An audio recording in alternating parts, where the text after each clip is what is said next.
8월 14일 날 아베의 굉장히 지능적인, 그러니까 과거 정권의 이 사과와 그 다음에 대외적인 어떤 그런 정책은 개선을 하겠지만 하면서 중국한테는 엎드리고 한국한테는 그냥 쓱 넘어가는 그런 사과, 그런 부분에 대해서 이제 박근혜 대통령이 그걸 보고 8.15 담화를 하겠다 했는데 박 대통령은 많이 참았습니다.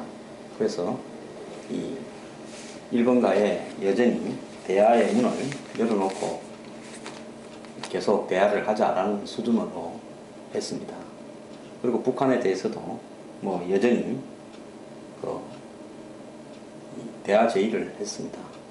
근데 참 그 대통령의 이런 이야기를 이 담화를 보면서 안타까운 것은 정말 한국이 지금 한국을 둘러싼 주변 강국들, 중국, 일본, 미국 등을 보면서 활로가 없구나. 특히 북한과의 관계에서도 이 말할 게 별로 없구나 라고 지금 느꼈습니다. 자, 이렇게 된 이상 중국이나 일본이나 북한을 상대로 뭔가를 갖다가 계속 열어가는 부분들이 또 그걸 통해 가지고 국내에 이 지지를 끌어올리고 또 그걸로서 이 전국 주도력을 확보하는 부분이 가능할 것인가 하는 부분에서 근본적으로 다시 한번 생각해 봐야 될 문제가 생겼습니다. 이번에요, 대통령의 담화 속에 원래 DMZ 평화공원 조성이 들어 있었는데 북한군이 DMZ에 남방철책선에 지뢰를 심어서 폭파시킴으로써 이 내용이 조용히 그냥 일단 대통령 발표에서는 빠진 걸로 보이는데요. 자,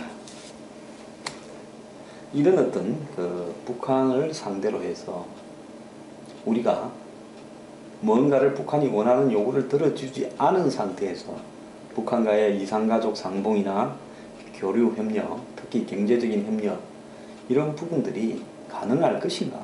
저는 굉장히 비관적으로 바라보고 있습니다. 한 정권의 특성이 북한이 대남 공작을 하는 부분에 대해서 다 용인해주고, 즉 통진당 같은 정당을 남쪽에서 활동할 수 있도록 보장을 해주고, 북한이 요구하는 수준의 돈을 어떤 북한의 행동 변화를 확약하기 이전에 선불로 주고, 이 두 가지가 주어지지 않을 때 과연 북한에서 뭔가 활로가 여는 것이 가능할 것인가? 저는 불가능하다고 보여요. 북한이 이명박 정권 내내 엄청난 이야기들, 가스, 철도, 도로를 연결하자는 이야기를 해대다가 결국은 안 했지 않습니까? 그건 뭐겠습니까? 섣불리 확 열어줄 거라고 보이지 않는다. 전 남한의 대통령이 기업체 회장 출신으로 만만치 않다. 굉장히 지독하다. 협상하다 보니까 머리 아프다. 그래서 안 한 거 아니겠습니까? 마찬가지로 박근혜 대통령이 아무리 민족주의자로 북한과 열고 싶어도 박 대통령은 대한민국의 정통 보수주의를 상징하는 이념적인 위치에 있습니다. 그런 상황에서 북한과의 물밑 거래를 통해서 뭔가를 할 수 있겠습니까? 그리고 중국 그렇습니다. 중국은 한국을 끌어들여가지고 한미일 삼각안보 동맹을 약화시키고 한국을 서서히 자기 편으로 끌어들여서 중화권 안에 집어넣으려고 그렇게 생각을 하고 있겠죠.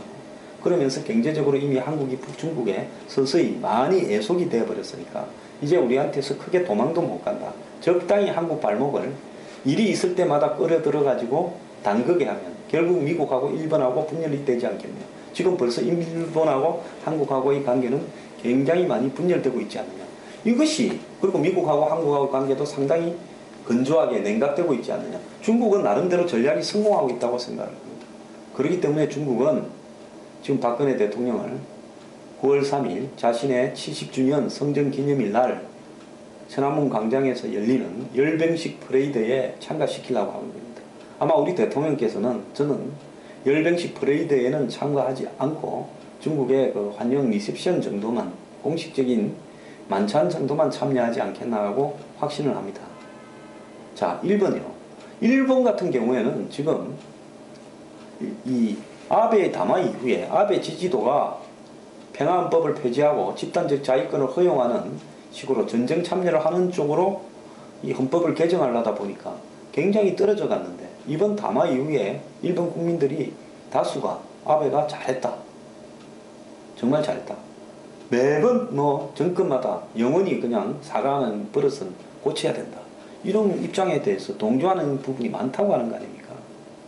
그리고 한국이 꼼짝 못했다. 대응을 잘 못했다. 자, 일본의 우경화는 결국 경제적인 상황이 바탕이 된 일본 국민들의 의식 변화입니다. 이런 상황에서 한국은 일본하고의 관계를 도대체 어떻게 언제까지 이렇게 갖고 갈 거냐. 그리고 미국이 주장하는 한미일 삼각안보 구도는 한국은 어떤 역할을 할 것이냐. 굉장히 딜레마입니다.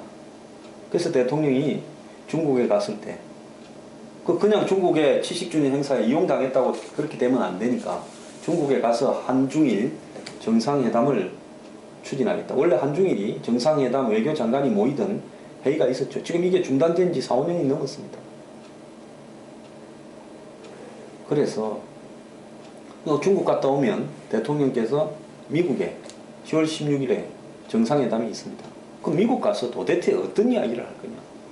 한반도의 핵 위협에 대해서 대처한다. 북한의 도발에 대해서 경고한다. 맨날 미국 갔다 온 대통령이 발표하던 상투적인 내용입니다. 박근혜 대통령은 똑같은 이야기를 또 미국 가서 하고 올 것인가. 근본적으로 미국이 품고 있는 한국과 중국 간의 밀착 의혹에 대해서 어떻게 해소를 할 거냐. 자, 세일가스나 같은 이 에너지 혁명에 대해서 미국과의 어떤 관계를 설정할 것인지, 새로운 관계 활로를 열 것이냐. 굉장히 답답합니다. 이런 상황에서 야당의 대표는 환동에 황해, 북한을 포함한 새로운 경제권을 열자 하고 있습니다. 자, 박근혜 대통령께서는 지금 이 한국을 둘러싼 북한, 중국, 일본, 미국 이 관계에서 제가 볼 때는 마음을 좀 비워야 될 거라고 보고 있습니다. 그런 나라와의 관계에서 내가 뭘 해서 국내의 지지율을 끌어올리고 또 실리를 좀 취하겠다. 세상에서요. 제가 볼 때 이렇게 복잡하게 꼬여 있을 때는 순위를 매겨야 됩니다. 누가 우리의 가장 큰 친구고 우리의 근본적으로 우리의 생존에 도움이 되겠는가. 그렇게 순위를 매겨가지고 그 순위대로 솔직히 우선순위도 나타내는 것이 다른 고려는 다 빼버리고요. 그것이 필요한 시점이라고 저는 봅니다. 이것도 좋고 저것도 좋은 게 과연 있겠는가. 정말 그런 거를 다 잘하려면 외교적으로 굉장히 테크니션이 돼야 되는데요. 과연 지금 한국의 외교 역량이 그런 테크니션이 있는가? 지금 걱정됩니다. 북한하고 관련해서요. 지금 인터넷에 돌아다니는 우스갯소리를 보십시오. 한국이 가진 가장 큰 무기는 폭탄주다. 뭔 일만 생기면 북한하고 한국에 항상 폭탄주 문제가 발생했다. 한국군 고위층에. 자, 우리 내부에서 지금 북한하고 이 부분에 대한 대응이 제대로 안 되고 있습니다. 특히 나아가서 이 북한이 BMZ 문제에 대해서 이제 시치미를 며칠 한국 내부의 상황을 좀 봤을 겁니다. 대통령 담화도 보면서 이제 고성능 이 확성기를 BMZ에서 틀어 제끼고 얼지 포커스 훈련을 미국하고 하면 북한이 바로 타격을 입히겠다고 또 협박하고 나섰습니다. 자, 이 애를 먹이는요, 북쪽에 있는 동포도 마음대로 안 되는데 중국이나 일본 사람이 마음대로 되겠습니까? 자, 이럴 때요, 저는 미국과의 외교, 에너지, 안보 등에 있어서 좀 하나라도 제대로 챙기는 것이 앞으로 한국이 갈 방향이 아닌가. 중국에 제가 거듭 이야기합니다만은 경제적인 위기가요, 나중에 한국에 타격을 입혀올 때 중국은 경제라 했던 그런 어떤 정책이 무너질 수도 있습니다. 항상 미리 대비를 잘 해야 될 때가 아닌가 생각합니다.